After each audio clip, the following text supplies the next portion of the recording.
The NFL Today on CBS Sports is presented by Southwest Airlines. Low fares, no hidden fees. That's transparency. And welcome back to the NFL Today. Right now, the Colts and the Bengals are getting set for their matchup. And as we approach kickoff, we send you out live to Cincinnati with our announcers, Spiro Ditas and Adam Archuleta.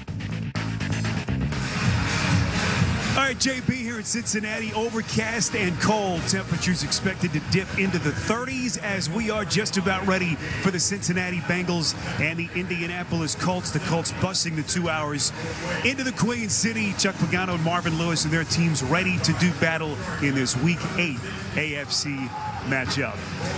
Hi, everyone. Welcome to the NFL on CBS alongside my partner, Adam Archuleta. I'm Spiro Ditas. Adam, here we go. A couple of teams cranky and desperate for a win here in Week 8. They are very discouraged, very frustrated with what happened a week ago.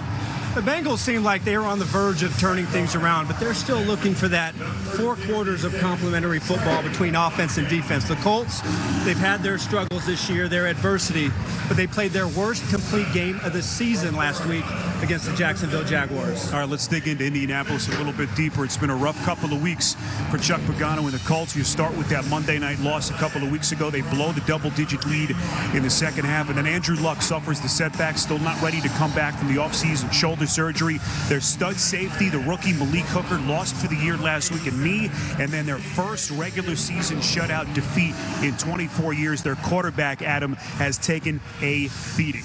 And it's a learning process and a growing process for Jacoby Brissett.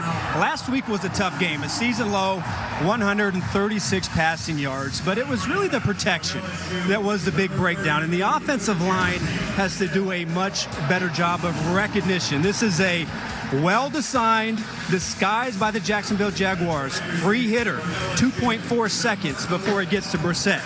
This time it's only a 4-man rush where you have 5 offensive linemen. One-on-one blocking, and the right guard completely gets beat for a 2.64 second sack. Now, Jacoby Brissett understands that it's not all about the offensive line, that he does have to get rid of the ball faster, he has to see it better, but there's no question that they cannot afford to get him sacked 10 times in the football league. All right, what about Marvin Lewis and the Cincinnati Bengals? A couple of weeks ago, it appeared as though Cincinnati had turned the corner. They had won back-to-back games, and then the second half last week in Pittsburgh, everything went south as they were beaten up down the stretch by the Steelers. An offense that had turned the corner with Bill Lazor really struggled in the last 2 quarters. Yeah, and you saw a huge uptick in production, not only from Andy Dalton, but the entire offense when Bill Lazor took over, and things started off exceptionally well. A great first quarter where they had great balance and they ran the football. But in the second half, only 19 yards of offense, 2 interceptions, and 4 sacks. So Bill Lazor is looking for a complete game from his offense. Now, Spiro, we know that these two, Andy Dalton and A.J. Green, are going to be at the center of things.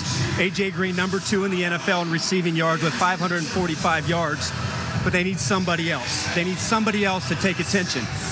Is this the day? Do we see John Ross making his second appearance in a game today? Can he be that vertical element that they're missing? Has played all of 5 snaps this season. And now Duke Project Smarter, presented by Home Depot. It would serve Jacoby Brissett and the Colts well to try and get the ball to T.Y. Hilton. Has virtually been a non-factor in the last 2 games, only averaging 23 yards per game in the last 2. Cincinnati running game has to get going. Great first half last week, but Joe Mixon has to take over. Can he be the lead back? Can he be a 20-carry-a-game back? He has to show up. Now, Indianapolis defense, they've had their struggles this year, but the big play has plagued them.